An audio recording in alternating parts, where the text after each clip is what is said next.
Fala aí galera, bem-vindos ao Holycast, o nosso segundo episódio do seu podcast de RPG e cultura pop. Meu nome é Yuri Brami. E o meu é Alexandre Blanco. Bora dar o play, galera? Bora!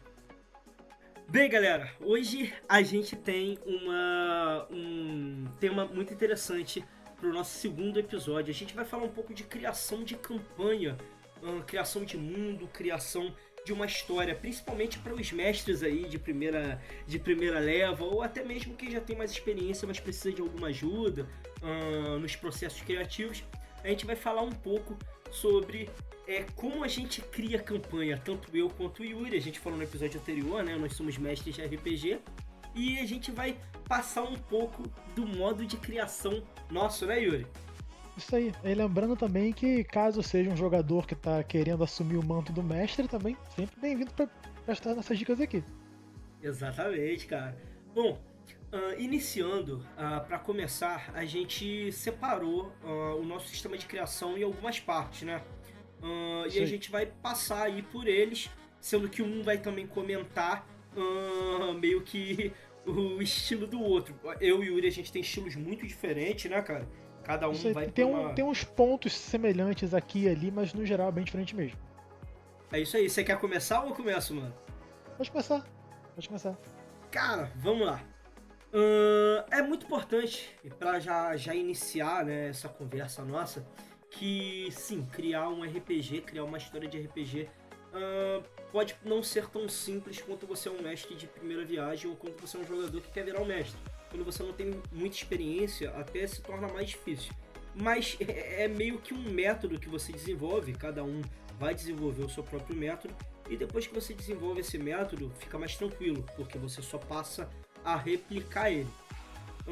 Bom, o meu primeiro método, o meu primeiro ponto de partida para se criar uma história de RPG, primeiro eu paro e analiso o tema e o estilo do meu RPG. Que tema que eu vou abordar e que estilo que eu quero. Junto com isso, eu também posso até escolher o sistema, mas o sistema não é muito importante nesse momento, não.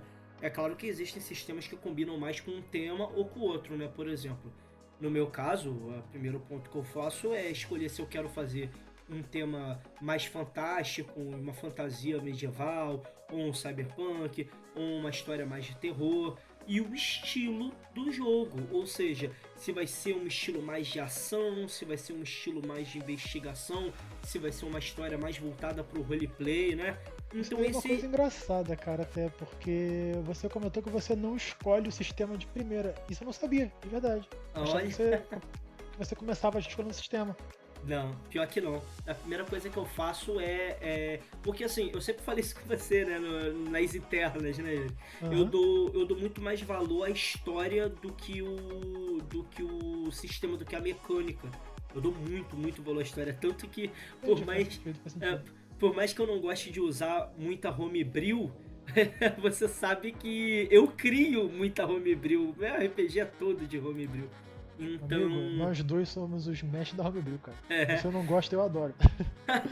então, esse é o primeiro ponto que eu faço, cara. Primeiro eu paro e eu quero entender, eu quero escolher e já definir que tipo de tema de RPG que eu vou usar. Se eu vou querer uma parada fantástica, Dark Fantasy. Eu sempre gosto de ir pelo Dark Fantasy, mas Dark Fantasy, terror, uma parada mais de aventura. E o estilo, se eu vou procurar mais ação, se eu vou procurar mais uma parada de roleplay, né, que é interpretação, mais história, com menos combate, se eu vou procurar uma coisa mais É, combate, se eu vou e procurar uma história mais tensa, e esse tipo de coisa.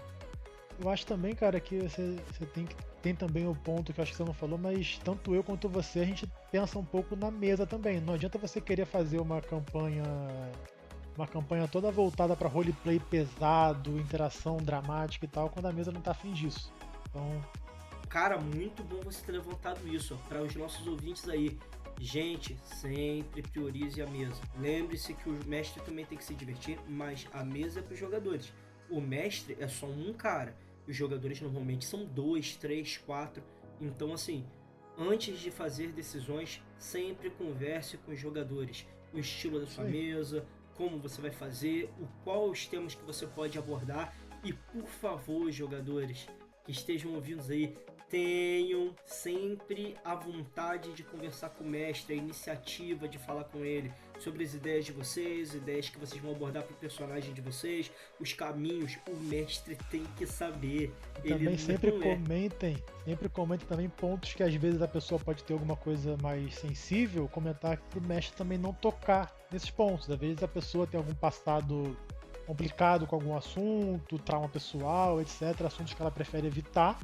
E aí você comenta isso com o seu mestre também, para ele também não colocar isso na história, para não gerar situações desconfortáveis na vida para ninguém, né? Então também é importante. Cara, isso é muito importante mesmo, porque lembre-se, o mestre, ele é só mediador no RPG, ele é um ser humano como todo mundo, e ele já tem muita coisa na cabeça de criar história, criar ficha, criar NPC, que a gente já vai abordar isso daqui a pouco.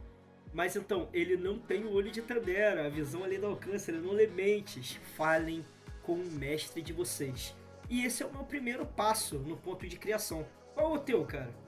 Cara, eu acho que nos nossos dois sistemas o único ponto assim que a gente combina mais é o primeiro. O primeiro eu também sigo esse caminho de definir o que vai ser um RPG. Só que um pouco diferente de você, eu já começo assim escolhendo um sistema que eu vou querer jogar, porque eu normalmente eu escolho o sistema de acordo com o que eu quero pro meu RPG. A maioria do que eu gosto de fazer são histórias de alta fantasia, então por isso que eu volto muito pro Dungeons and Dragons. Além de ser meu sistema favorito, é o que melhor se encaixa para o que eu quero fazer. Se eu quisesse fazer um RPG mais Dark Fantasy e tal, eu iria mais pro Call of Cthulhu, talvez, ou uma versão bastante modificada do D&D. Se eu quiser fazer algo mais cyberpunk, ou eu iria pro GURPS, ou eu iria pro próprio Cyberpunk Red, que é o sistema oficial da desenvolvedora do Cyberpunk 2077. E eu começo escolhendo assim o sistema. Depois que eu tenho o sistema, eu escolho o escopo que eu quero para minha história. Vai ser uma campanha de longo prazo? Uma campanha longa mesmo, com várias e várias sessões? Vai ser um one shot? Vai ser uma aventura mais curta, com menos sessões, etc. Aí depois que eu tenho isso definido, é que eu começo para as próximas etapas. Mas é o que eu pretendo. Engraçado você ter falado isso, porque essa parte aí que tu falou, se vai ser uma campanha longa, se vai ser uma campanha curta, assim, a não ser que logo no começo se esteja bem definido. Por exemplo, Alexandre, eu quero que você mestre uma história pra gente, um one shot, ou uma campanha longa. Eu nunca paro pra pensar nisso, sabia? Eu vejo muito mais. A gente já vai entrar na segunda etapa, mas eu só vejo essa parte do one shot ou do quão longo vai ser a campanha lá no terceira etapa minha. Que é onde vai começar, sério. Isso aí passa batido pra mim, cara, na primeira cara, pra mim é importante, porque aí já me define muita coisa. Quando eu vou escrever um one shot, por exemplo, que é uma história bem contida, eu já sei que eu vou fazer uma coisa bem fechadinha, redondinha, sem ponta solta, coisa assim. Se eu colocar uma ponta solta, vai ser pra talvez fazer uma coisa diferente no futuro, mas pra aquele momento eu faço a coisa fechadinha mesmo. Já me ajuda bastante. Como eu gosto de focar mais na história, acaba que eu não... Assim, eu vou ser bem direto, eu não penso em criar campanhas longas, nem penso em criar campanhas curtas. Eu penso em criar histórias que vão ser memoráveis, que vão deixar marcas. Então, se for uma história muito boa, que tenha 5 episódios, pra mim tá valendo. Se for uma história muito boa, que tenha 100 e pouca, como foi o Joias, né? Que a gente jogou... Aí também tá valendo, o que importa é a história. Então pra mim isso também passa batido. E é interessante porque é um modo diferente de criar que acaba funcionando da mesma forma. Por isso que a gente volta lá no começo. A gente volta lá no começo do que eu falei. Assim, de novo, esses métodos de criação, tanto o meu quanto o Yuri, não é regra. E muitos dos mestres podem começar a se guiar por um estilo e depois formar o próprio dele, não é, cara? Exatamente, e até eu mesmo sou o tempo todo, eu tenho esse meu sistema assim, de criação entre muitas aspas, só que muitas vezes eu não sigo isso também. Tem vezes que dá na telha fazer uma coisa diferente, eu faço. Mas quando eu sigo pra finalizar só esse meu primeiro ponto, a última coisa que eu faço é só definir um objetivo. O que eu quero que seja o objetivo final daquilo. Eu quero que seja uma busca pelas joias do poder para poder abrir o portão do sei lá o quê. Eu já defino isso do começo, o que me ajuda a criar o restante dos passos. Esse é o meu primeiro ponto. é legal você falar isso, porque você já introduziu o meu segundo ponto. Depois do primeiro ponto, depois que eu escolho o tema e o estilo, eu vou pra segunda parte, né? Que é o que eu quero passar com essa história, que tipo de história eu quero entregar e qual vai ser o ponto, qual vai ser o ponto da aventura que eu vou deixar para os jogadores, né? Então, essa parte que tu falou de já pensar no objetivo, no ponto, no que a história representa, né? Ah, os heróis vão ter que lutar contra o Lich Ancião. Ah, os heróis vão ter que lutar contra o dragão. Isso eu defino justamente nessa segunda parte, que é o que eu quero passar com a minha história. Junto a isso, eu já incremento qual é a mensagem que eu quero passar. O Yuri sabe disso, eu sou um cara muito filosófico nas histórias que eu crio. Eu gosto de deixar mensagens. Eu gosto de deixar mensagens entre linhas, eu gosto de deixar muita mensagem de interpretação do tipo que alguma saga ou outra, o cara vai virar e falar, eu deveria ter feito isso, ou eu acho que eu deveria ter feito isso. Enquanto o outro falaria, tipo, não, eu acho que o que a gente fez tá certo, tá ligado? Eu gosto muito disso, eu gosto de ter essas interpretações diferentes, esses caminhos diferentes. Esse é o meu segundo passo, cara. Cara, eu já fico até com vergonha porque eu sou um péssimo jogador nesse sentido pra você, porque eu nunca pego o seu segundo sentido, essa filosofia e tal de primeiro. Eu sempre, lá no final, quando tudo acaba, o vilão faz todo o plano dele e tal, que eu falo, então era isso. Era isso, então.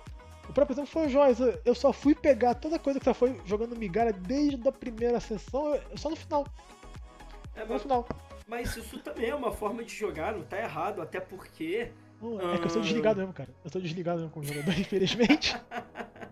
Não, cara, eu acho que não é bem ser desligado. Acho que às vezes essas coisas passam despercebido, porque vamos ser sinceros, pode ser o cara mais incrível, o mestre mais incrível do mundo, cara, o match do Critical Role.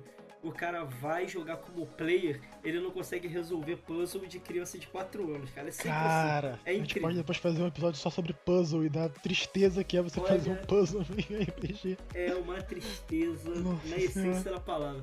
Mas então é esse.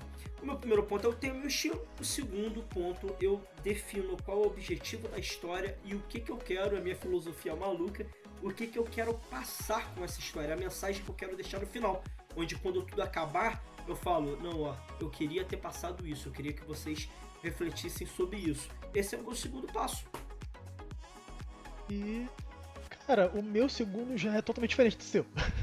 O meu segundo, depois é que eu tenho toda aquela parte do objetivo e tal, o que eu defino logo em seguida é quais vão ser os antagonistas principais da minha história.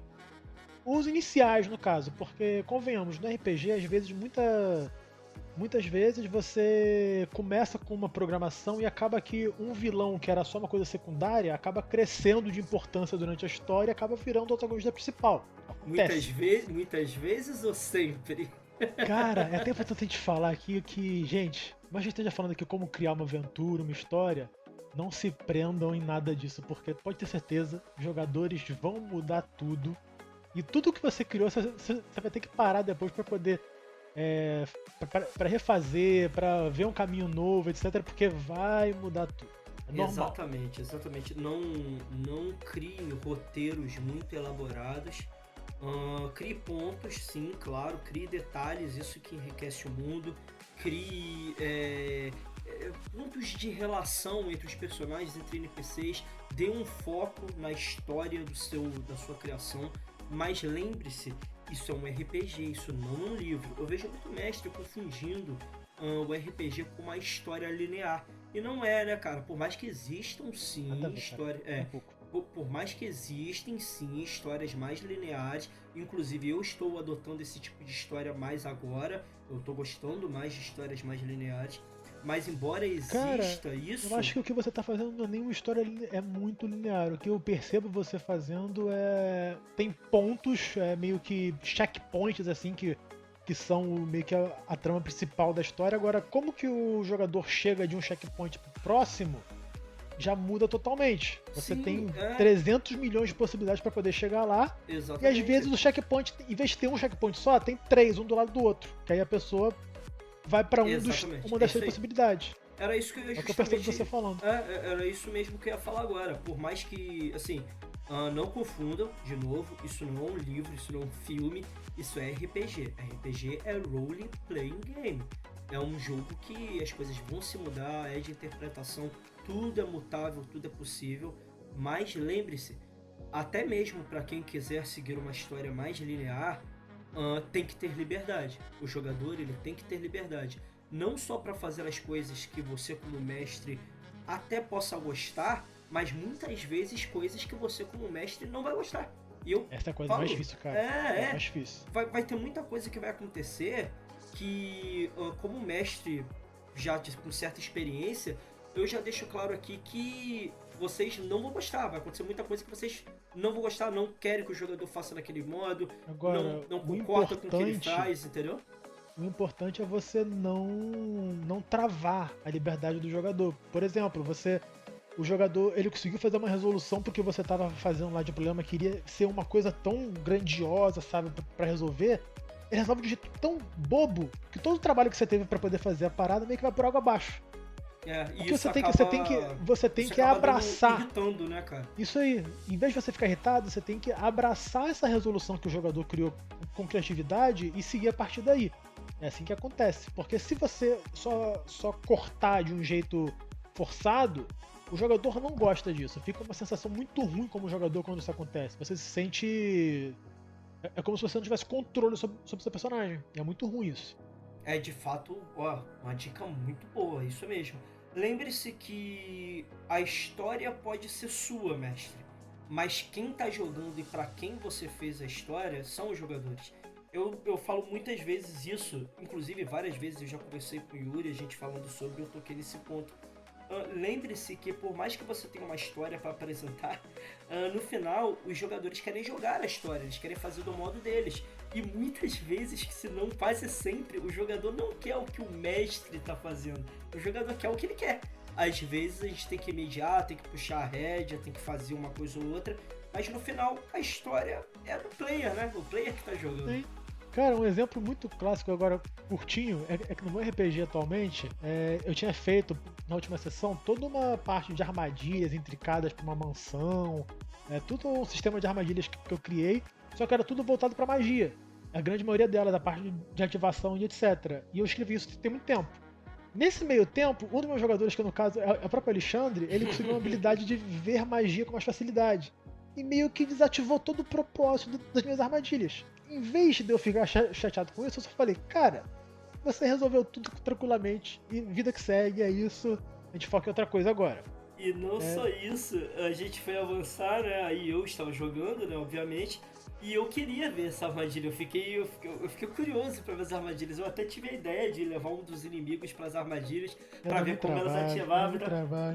Mas aí os jogadores também, os outros não quiseram, também não deram muita bola. E a gente só seguiu em frente. Infelizmente, eu perdi essa parte criativa do mestre Yuri, eu acabei perdendo, infelizmente. Mas acontece, é RPG. A gente vai perder uma coisa ou outra e vai ganhar outras lá na frente. Bem, né? Acabou que se enrolou demais aí, mas a minha segunda etapa era justamente isso, de escolher o vilão. E aí eu passo pra próxima, mas qual que é a sua segunda etapa, Alexandre? Não, você falou já, se não me engano. Do que agora é a terceira. Isso agora e é a terceira. Minha terceira etapa é escolher o vilão. Mas não só isso. A minha terceira etapa é escrever o plot principal. O que acontece? Eu sou um mestre muito teatral. Igual o Batman. Teatralidade e ilusão são armas poderosas. Eu gosto muito da teatralidade. Eu gosto muito do exagero. Gosto muito da cinematografia das cenas. Então eu gosto muito de escrever o plot principal como o coração do meu RPG. E como eu crio essa história? Bom, no primeiro passo definir qual era o tema e qual era o estilo, e no segundo passo o que eu queria passar essa história, assim como os pontos principais e o ponto central da história. E na terceira parte eu começo a escrever o plot começando pelo final, porque o final tem que ser um grande desfecho. Eu tenho que criar algo grandioso, algo que seja memorável, algo que na última ou na penúltima sessão os jogadores olhem e falam, cara, isso foi incrível, isso foi melhor do que todas as sessões até agora, eu não vou me esquecer disso. Pior que você conseguiu, tá? Porque o final do Joia realmente foi memorável demais, cara. Memorável demais. Então, eu começo a escrever justamente pelo final, sabendo que o final que eu escolho não é o final definitivo, tanto que o final dos Joias não foi o que eu escrevi, né? Na minha A ideia, gente os mudou jogadores. tudo. Na minha ideia, os jogadores iam conseguir parar o plano do vilão principal, só que os jogadores acabaram que na batalha final eles não conseguiram a tempo. E aí o final passou a ser um spin-off, um spin-off Um não, cliffhanger, cara. Um um cliffhanger. cliffhanger para o final verdadeiro. Mas é isso, eu começo a escrever a história pelo final. Só o ponto, tá? Eu não escrevo tudo, até porque, lembre-se mais uma vez, não é um livro, não é um filme, é um RPG. Eu escrevo o final, e nisso que eu escrevo o final, eu vou voltando na história. Se esse é o final, é aqui que tudo acaba, eu vou voltando, volto, até chegar no início. E quando eu chego no início, eu tenho todo o esboço. É muito importante lembrar que isso não é um roteiro, é um esboço. Eu crio esse esboço e com a história do plot principal já criado, aí eu comecei do final, voltei pro início e agora eu vou do início pro final de novo. Só que dessa vez elaborando melhor o esboço. Obviamente o esboço vai fugir muita coisa vai ser alterada no meio da campanha, vai surgir side quests, vai surgir quests principais dos próprios personagens que muitas vezes não envolvem direto no plot principal, tá? Mas Isso até é um ponto que a gente podia falar também um pouco mais à frente da importância das quests pessoais dos personagens jogadores. E eu acho que é uma coisa que. Exatamente, é isso aí. Isso aí é o que eu coloco nessa etapa também. Eu começo no final do plot principal, volto do início e depois vou pro final. Só que durante isso eu tenho que acrescentar as quests principais dos personagens. E assim, existem pessoas que elaboram mais as quests de personagens. O Yuri é um mestre que elabora muito as quests de personagem. Eu já não elaboro tanto. É umas quests mais simples, é uma coisa mais de descobrimento próprio do que uma missão que você tem que fazer. Algumas mas é mais um negócio. Então é isso, minha terceira etapa é escrever o plot principal e os plots secundários que vão ser amarrados juntos ao principal, vindo do final para o começo e depois voltando do começo para o final, só que dessa vez elaborando melhor. Esse é o meu terceiro passo na criação de uma história de RPG. Cara, o meu terceiro já difere totalmente e acho que a partir daqui já muda, nosso som totalmente diferente. O meu terceiro passo depois que eu tenho o vilão, a premissa, tudo já bem definido na minha cabeça, eu começo a separar por sagas. Eu gosto muito de separar um RPG por sagas mesmo. Eu tenho uma noção de quantas sagas ao todo vai ter o RPG. Um exemplo bem simples disso. No meu RPG atual tem uma ordem de vilões assim, que tem 14 deles ao todo.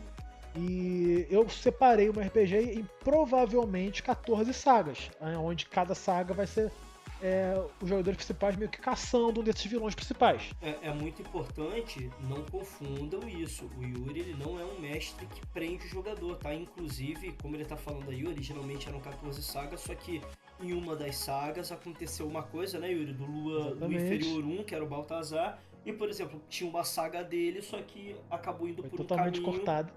Que ela foi cortada. Então lembre-se, só porque o Yuri tá falando que ele separa em Também sagas, teve não outras significa coisas. que a saga é escrita em ferro. Não é isso que ele tá falando. Sim. E também teve outras coisas. Teve um outro desses vilões principais que foi morto meio que em background pelos NPCs, por coisas que os jogadores acabaram fazendo também no meio do caminho, então menos uma, só que em contrapartida eu acabo criando no meio do caminho sagas adicionais.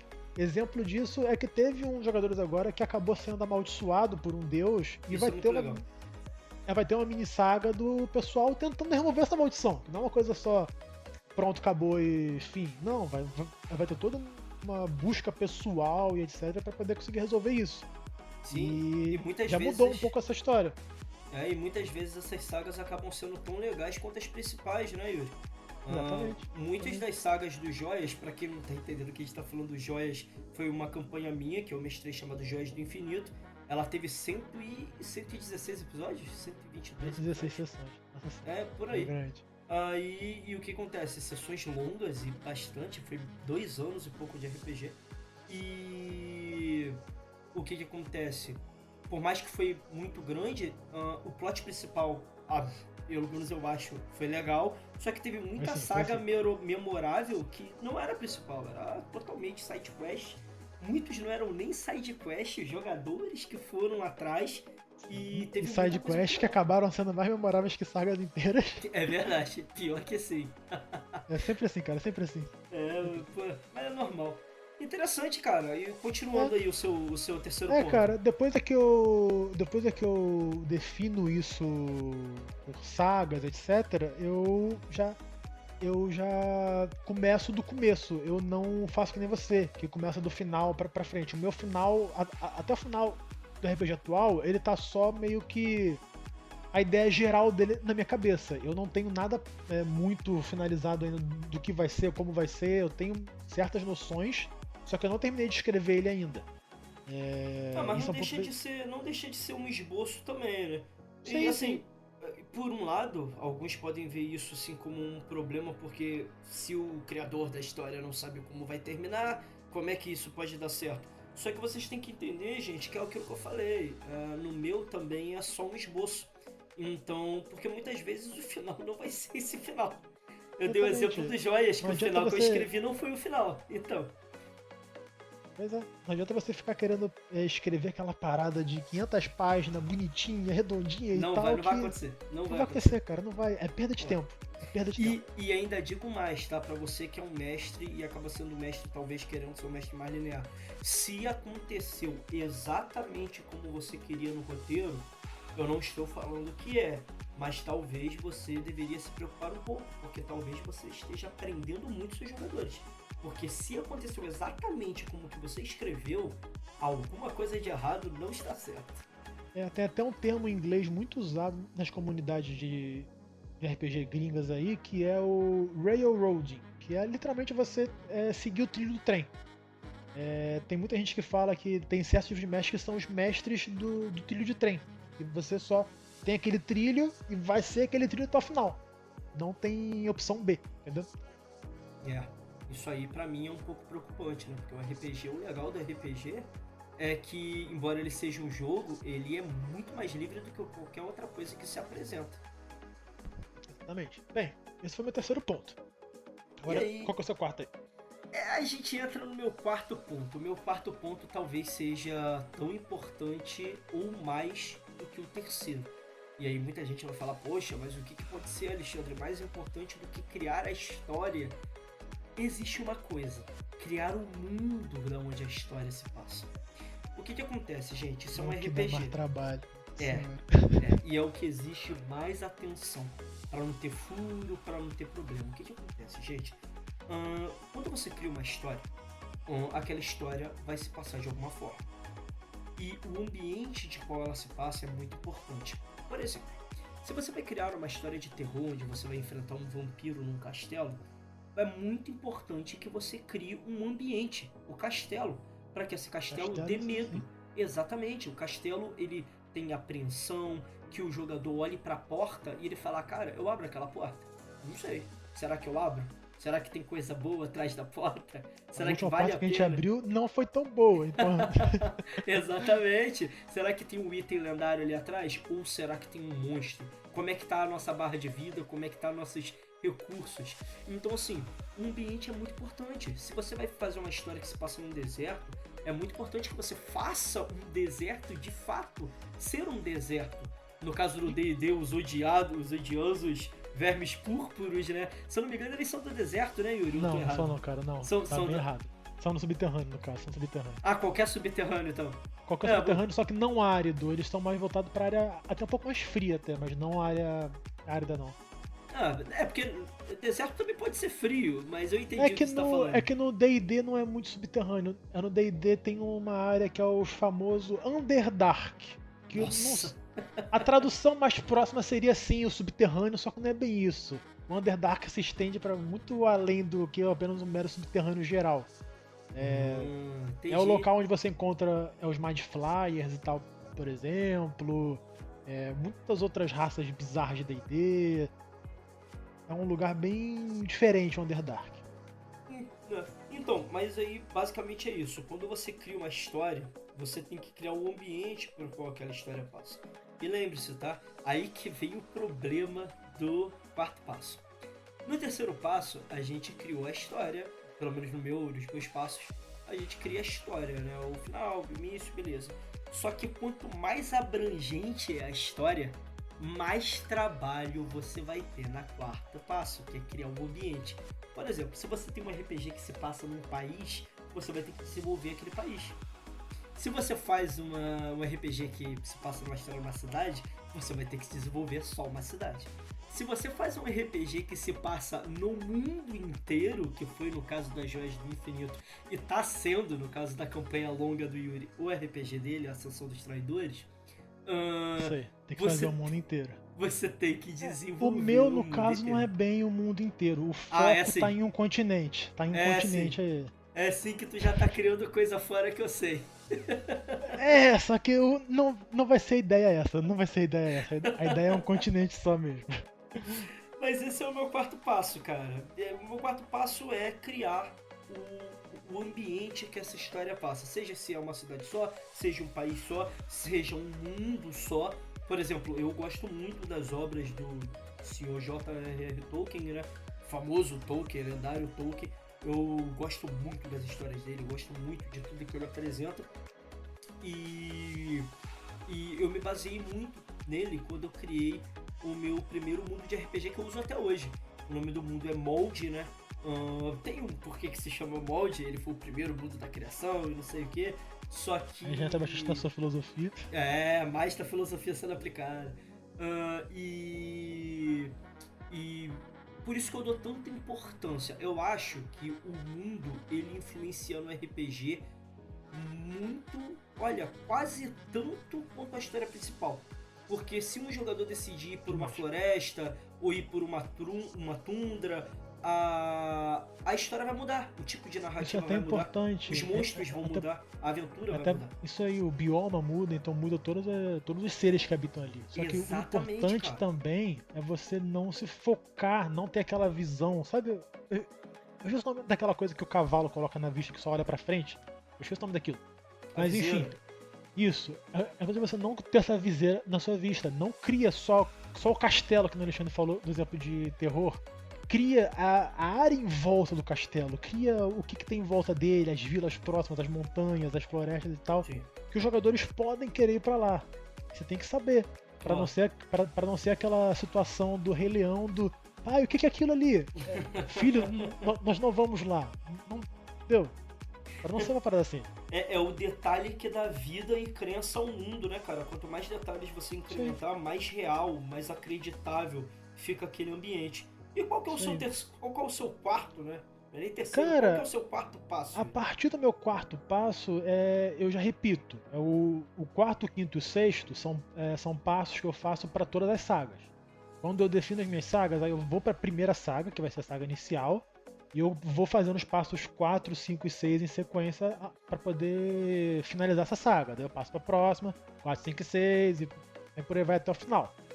Só que o meu quarto passo, no caso, é igual ao seu, é definir o local. Eu defino o local onde vai acontecer essa minha saga. A saga, no caso.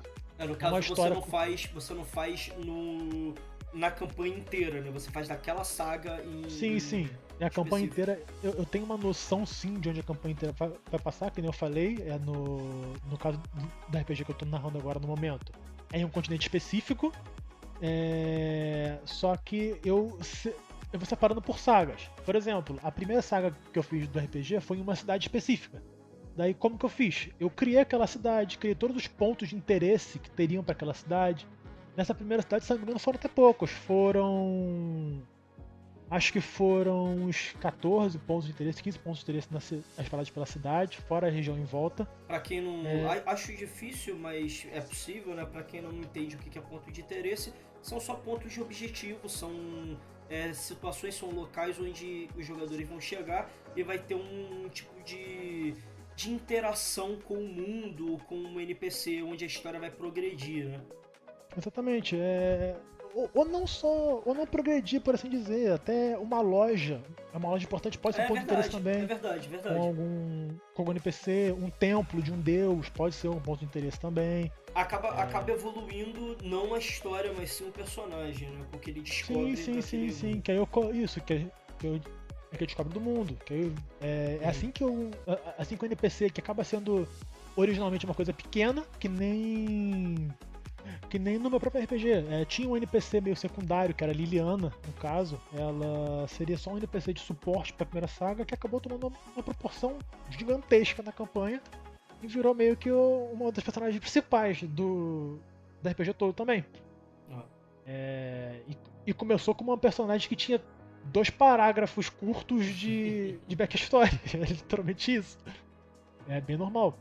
Mas sim, Acontece. eu crio todo esse layout da cidade em si, os pontos de interesse, coisas assim importantes. Só que é aqui que eu também gosto de mencionar que eu particularmente sou um mestre muito de improviso. Por mais que, quer dizer, mas não, muitas vezes eu crio as coisas ali, perco meu tempo escrevendo, detalhe e tal. Aí chega na hora caraca, tu tive uma ideia melhor. Esquece essa porra toda aqui que eu escrevi e vou agora fazer diferente. Eu faço isso muito, muito mesmo. Eu acabo não seguindo o que eu escrevo muitas vezes. É até um pouco estranho isso, pode parecer. Mas eu gosto de improvisar. Às vezes uma coisa que o jogador falou ali na hora ativou a minha imaginação, eu tive uma ideia diferente e tal, que eu já sigo um caminho diferente do que eu fiz. E É, é o meu. é isso aí, É o, cara.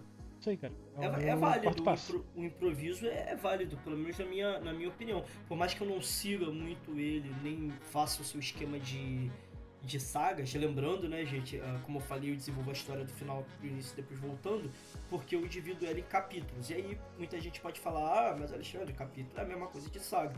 Então, não é necessariamente isso. Os capítulos são muito mais desenvolvimento da história em si do que da saga. Por exemplo, hum, quando eu escrevo um capítulo, o capítulo, por mais estranho que possa parecer, lembra muito, talvez, os livros do Game of Thrones.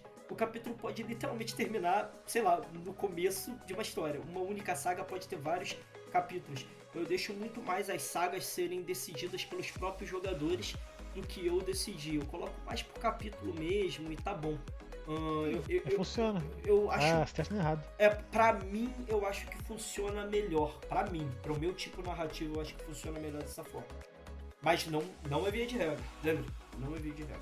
Nunca leve nada Verdade. com o que vocês estão ouvindo aqui como regra. Leve E como até, ajuda. e até uma coisa que eu vou depois mencionar mais lá no final do programa é que uma coisa que eu gosto de fazer também às vezes é. Tem uma coisa maravilhosa que foi feita pelas empresas aí de RPG, que são os guias de campanha. Isso é uma coisa muito boa que eles te dão um guia geral para um mundo já existente. Seja os mundos clássicos do D&D ou outros mundos diferentes que tem no mercado por aí.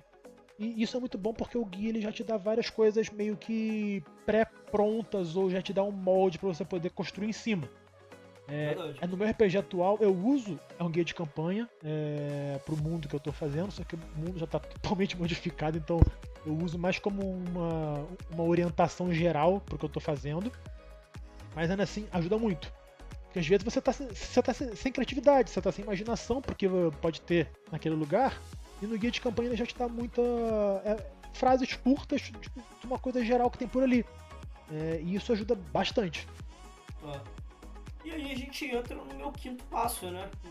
O meu quinto passo é justamente depois que o ambiente está pronto, o esboço do ambiente, ou talvez o ambiente todo, e depois que a história está com o seu esboço e pontos principais prontos, assim como sagas e sidequests, eu começo a incrementar os detalhes. Aí que vem as pinceladas, depois da pintura grossa começa a vir as pinceladas leves.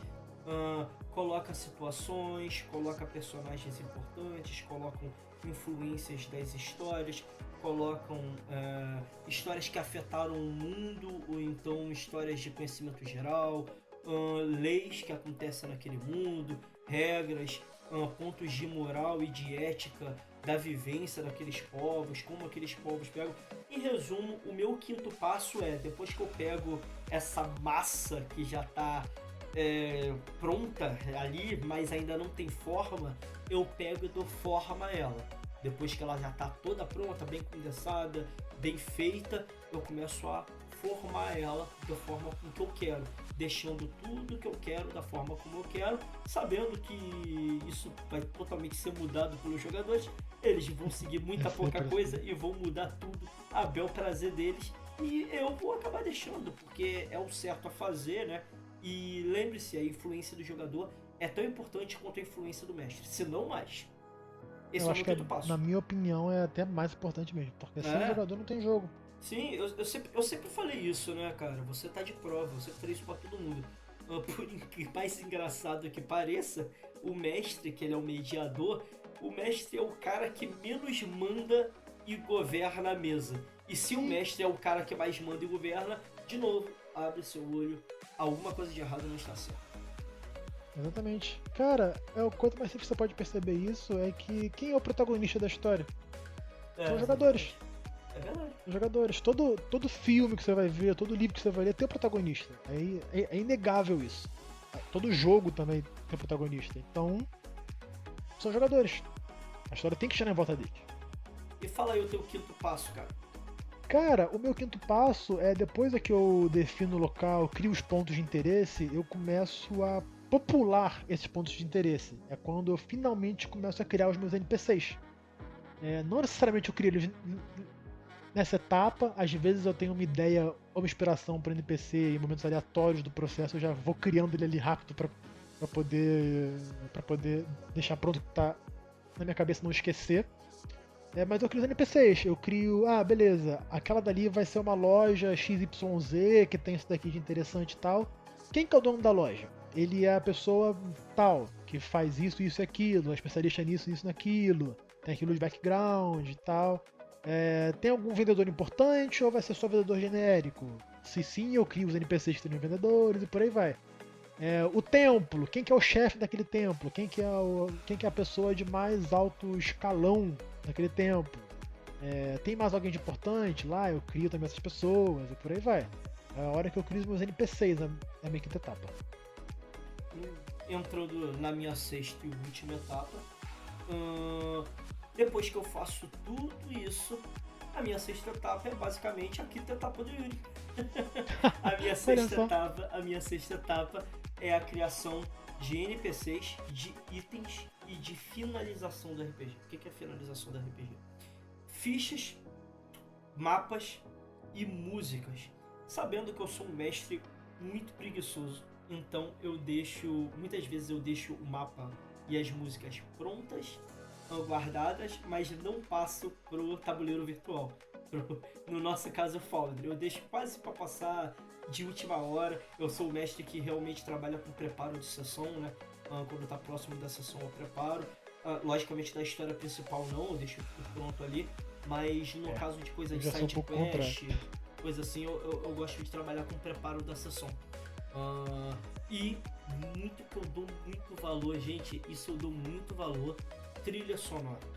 E o Yuri agora vai se sentir ofendido, ele vai defender o lado dele com a parte da trilha sonora, mas eu sou um mestre que dá muito valor à trilha sonora, eu sou um jogador que dá muito valor à trilha sonora, e pra mim, trilha sonora no tempo certo, na hora certa, muda tudo. Inclusive, se alguém conheceu o desenvolvedor do Foundry, acho difícil, mas se alguém conheceu o desenvolvedor do Foundry, por favor, falem pra ele que ele precisa, com rapidez e muita necessidade, fazer alguma coisa pra gente poder controlar o tempo da música, Alexandre, por favor. você vai ficar triste agora, cara. Lembra lá que eu falei com você, algumas Eu semanas lembro. que tava tendo a votação das funções. Eu sei que não votaram, eu sei.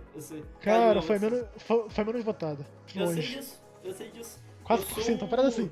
Eu sou o cara ali que fica vagando em sua jornada solitária, entendeu? Cara, Mas eu o tenho engraçado fé, é que eu sou o oposto de você. Eu sou uma pessoa totalmente tapada pra trilha sonora. Eu não percebo trilha sonora. É o tipo de coisa que eu raramente presto muita atenção.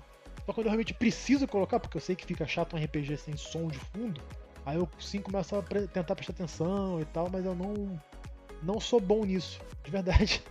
Inclusive, só deixar uma observação aqui, No programa anterior eu falei que é muito bom que o primeiro contato de vocês para entender RPG seja ver RPG, ver vídeos, ver campanhas que estão acontecendo. Gente, eu quero deixar um ponto aqui, já que a gente está falando já entrou aqui no trilha sonora. Muitos RPGs que vocês vão ver aí na internet, no YouTube ou disponíveis aí, tem uma trilha sonora talvez genérica ou não tem trilha sonora.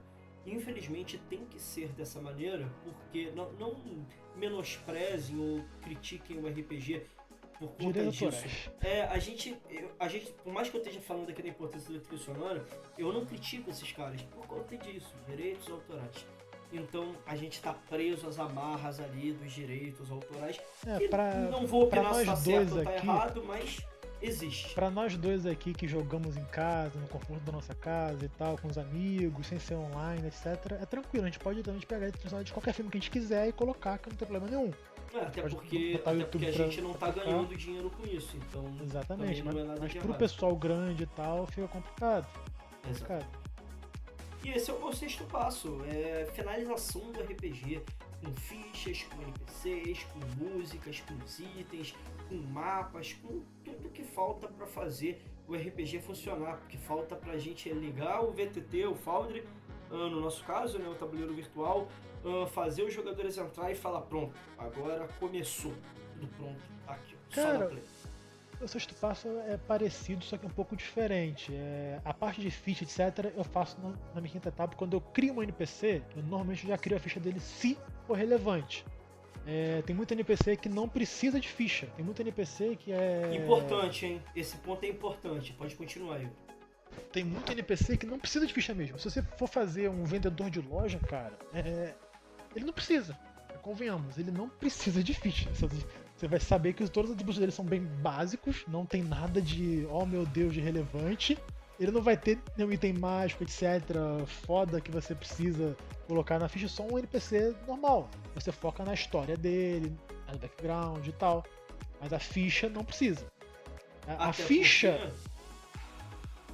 Até porque não adianta perder tempo criando a ficha desse cara quando tem coisas mais importantes para você fazer. Além disso, todo sistema, seja o Dungeons & Dragons, seja qualquer outro sistema, sempre vai ter a famosa ficha do cara aleatório, que você pode pegar, já tem vida bem definida, já tem coisas bem definidas, você pode usar ele como padrão. No D&D mesmo tem a ficha do Commoner, que é o cidadão comum, tem ficha de nobre, tem ficha de um elfo negro nobre, tem ficha de anão nobre, por aí vai. Tem várias fichas já pré-prontas, todas elas bem simples, não é nada demais, mas fato é que em qualquer sistema que vocês pegarem para começar a narrar, ou aprender a narrar, ou jogar, já vai ter muita coisa pronta. A gente vive num tempo que tem muita coisa tem muito de tudo sobre RPG aí disponível.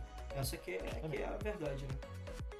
Bem, e nessa minha sexta etapa final, cara, eu basicamente eu finalizo também. Mas o mais importante que eu faço aqui passo 1, eu crio as recompensas que vão ter naquela saga. Eu sou o tipo de mestre que eu me importo muito com o loot que eu coloco para meus jogadores. Eu gosto de dar coisas para meus jogadores, eu gosto de dar item mágico, porque uma das coisas que eu tenho mais como passatempo é criar item mágico de RPG. Tem mesmo. Isso eles têm mesmo. É um pequeno vício meu isso daí, é uma coisa que eu tenho que melhorar. Mas eu crio muito item mágico e eu gosto de dar coisa para meus jogadores. Eu até posso dar um pouco demais às vezes, problema também, mas faz parte, eu aceitei isso já, e como a minha campanha é de alta fantasia e tudo é muito jogado pra cima também, não tem tanto problema assim, eu balancei as coisas de acordo. Mas eu crio o loot que vai ter, o que os jogadores podem conseguir, o que vai ter de importante, de ditas importantes naquela saga, onde vai estar, com quem vai estar, como pega, como não pega, por aí vai. E a parte mais importante é eu crio os ganchos.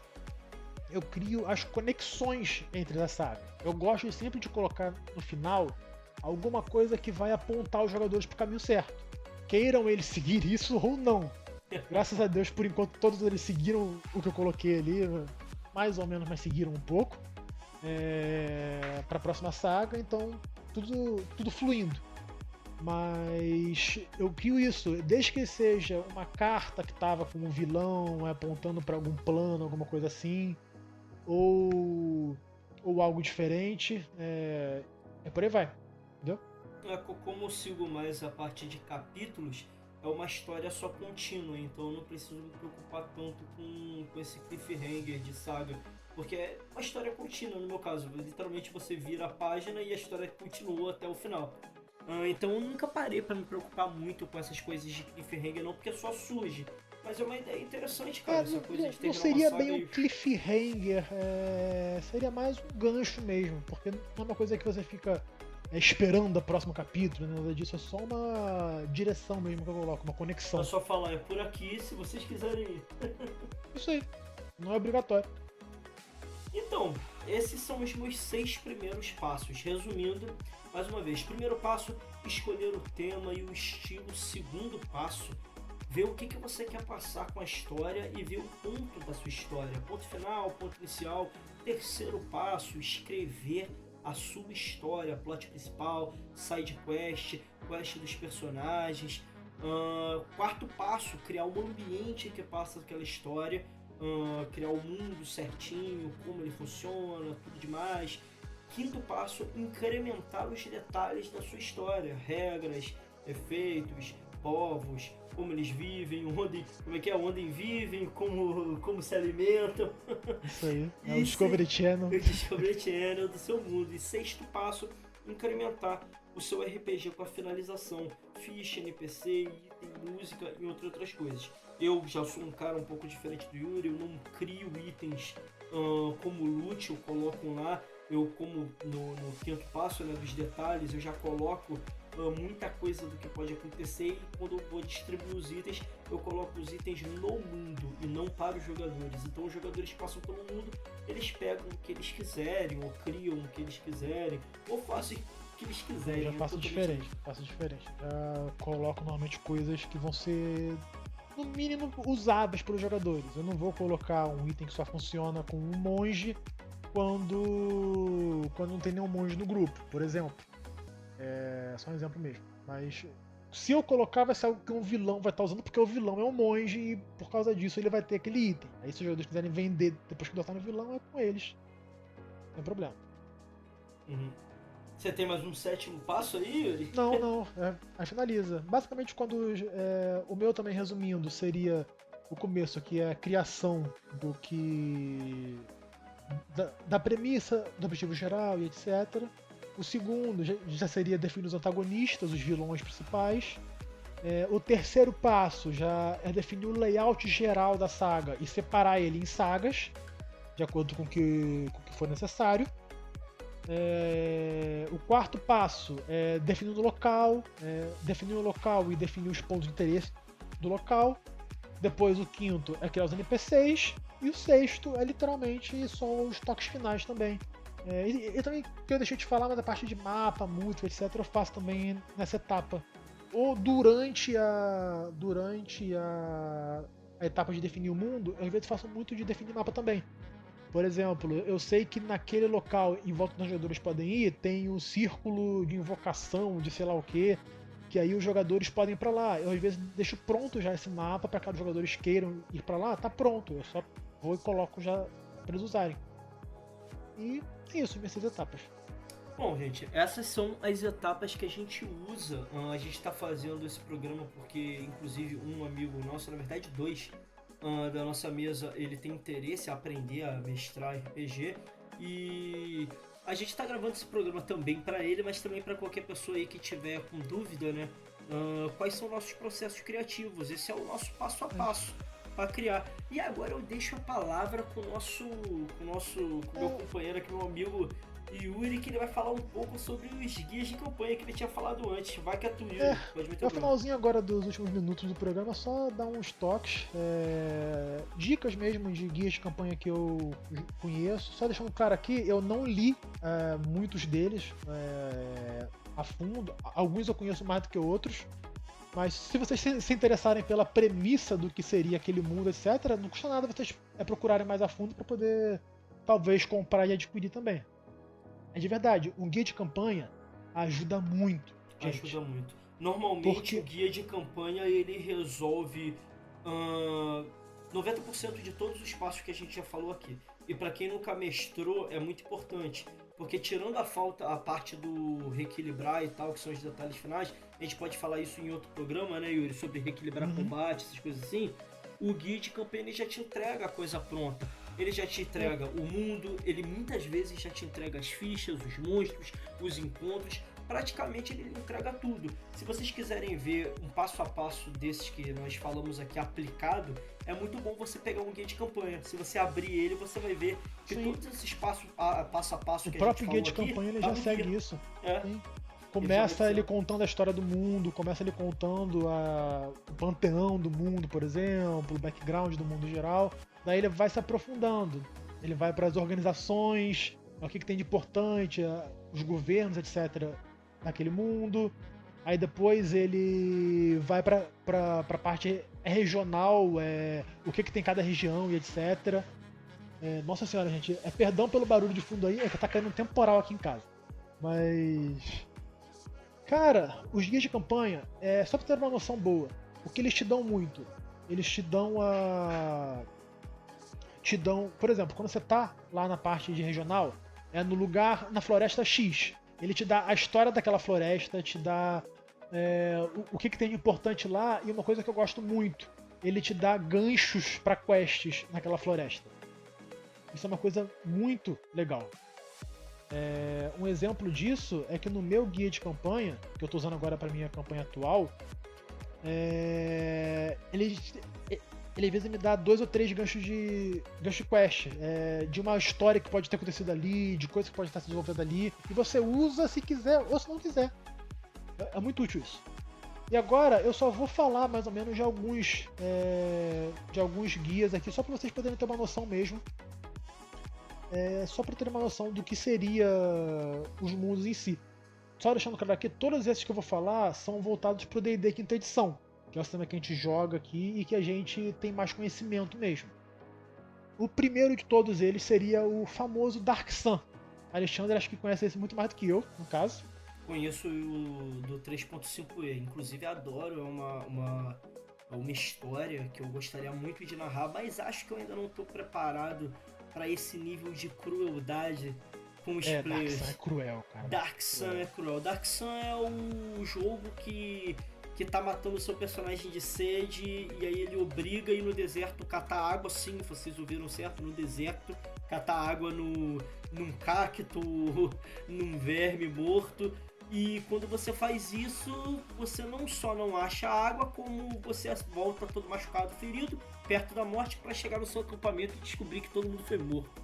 Esse Exatamente. é o nível de Dark Sun, então ainda é. Mas é uma vontade minha de mestrar Dark Sun, sim. Só Eu deixando acho aqui muito legal. claro para vocês, Dark Sun é um mundo de baixa magia. É um mundo onde a magia se acabou. E só tem resquícios dela pelo mundo. É por isso que você jogar com um mago em Dark Sun é querer ser masoquista, basicamente. Não só Mas isso, ainda tem os efeitos de corrupção. Quando você conjura Sim, uma tem muitas magia, dessas coisas, tem muitas coisas. quando você conjura uma magia, você tem que rolar um dado pra ver se você não vai corromper o lugar. Tem umas coisas bem interessantes. Bem bizarras. Isso É aí. bem bizarro, bem bizarro. Aí a gente já passa pra uma vibe mais tradicional, que é o mundo bem famoso de Forgotten Realms, de D&D. Pô, isso aí é muito legal. Sim, é o mundo clássico, é o mundo principal de Dungeons and Dragons, que até tá no filme recente do Honra Entre Ladrões, do D&D, onde se passa esse filme, é Forgotten Realms. Se vocês quiserem que a gente faça um programa sobre o filme, a gente pode Só deixar o fazer comentário um também. programa, falando sobre o filme, bem estilo Nerdcast mesmo, né? Isso aí, isso aí. Mas Forgotten Realms tem 2 livros de D&D quinta edição. Ah, importante! O Dark Sun, infelizmente, ele não tem guia para quinta edição do D&D. Só vai ter para 3.5 ou para quarta. Só que a quarta edição a gente finge que ela não existe, então Não sei 3.5 só. Não tem Exatamente. Exatamente isso. No caso de Forgotten Realms tem o guia do aventureiro da Costa da Espada, que é um guia de campanha que também introduz várias magias novas para o mundo de D&D, habilidades, classes, etc. Que é bem legal e foca nessa região chamada Costa da Espada, que se eu não me engano é onde acontece o filme também. E tem também um outro conjunto de livros que é os livros de Waterdeep. Waterdeep é uma grande cidade do mundo de Forgotten Realms e tem 2 livros. Tem Waterdeep Dragon Heist, que é um livro de aventura principalmente, mas também de campanha. Essa aventura vai de nível 1 a 5 para os jogadores jogarem e etc. E também é um ponto de partida. Você pode jogar essa aventura e no final dela, se você quiser incrementar uma campanha de longo prazo, você já tem a base dela ali. E é muito interessante isso. E continuando, tem a continuação dessa aventura, que se você não quiser incrementar, se você só quiser seguir a ordem cronológica oficial, tem Waterdeep Dungeon of the Mad Mage. É uma aventura bem interessante que eu também sou doido pra conseguir jogar um dia. Não tive a chance, felizmente. Mas além de ser longa, porque ela vai do nível 5 ao nível 20 da campanha. E é uma coisa bem rara isso, tá? Pra aventuras prontas assim. É bem raro. É mesmo. Normalmente as aventuras elas vão de nível 1 a 5, 1 a 7, 7 a 11, por aí vai. Mas nada de 5 a 20 assim. E agora eu vou falar de 3 guias aqui que são meio que xodós do meu coração, que eu não tive a chance ainda de jogar e nem de ler completos ainda, mas são muito importantes pra mim porque, gente, eu sou um jogador aposentado de Magic the Gathering. É o famoso Magic, jogo de cartas. E uma das coisas que eu mais gostava do Magic eram os mundos que o Magic apresentava pra gente. Uma dessas coisas e graças ao Wizards of the Coast ser tanto a dona do Magic quanto a publicadora de D&D, fizeram parcerias para poder lançar os livros de campanha de mundos do Magic. E tem 3 deles que eu gosto muito. O primeiro é o Guild Master's Guide to Ravnica, o guia do mestre das guildas para a cidade de Ravnica. Ravnica é um mundo muito legal porque é a vibe que você está querendo passar com o seu capítulo 1, Alexandre, do Marcas, de uma megalópole, só que levado ao extremo. Ravnica é um planeta que foi tão avançado pela civilização que o planeta inteiro é uma cidade. A cidade cobre o planeta inteiro, de ponta a ponta.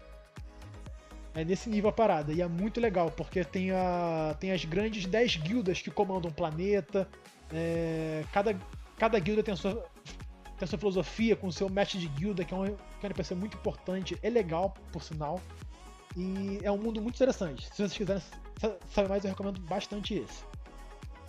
É uma vibe mais steampunk, nesse sentido. O outro já é o mundo de Teros. Teros é um mundo de mitologia grega, basicamente. É muito interessante que o livro se chama A Odisseia Mítica em Teros. Mythic Odyssey of Teros, basicamente em inglês. É uma vibe de enfrentar monstros, dos 10 trabalhos de Hércules. Alexandre, são 10 ou são 11? Eu sempre esqueço. Na verdade, são 10 trabalhos, só que é mitologia grega, gente. Eram 10 trabalhos. O que acontece? O Hércules recebeu...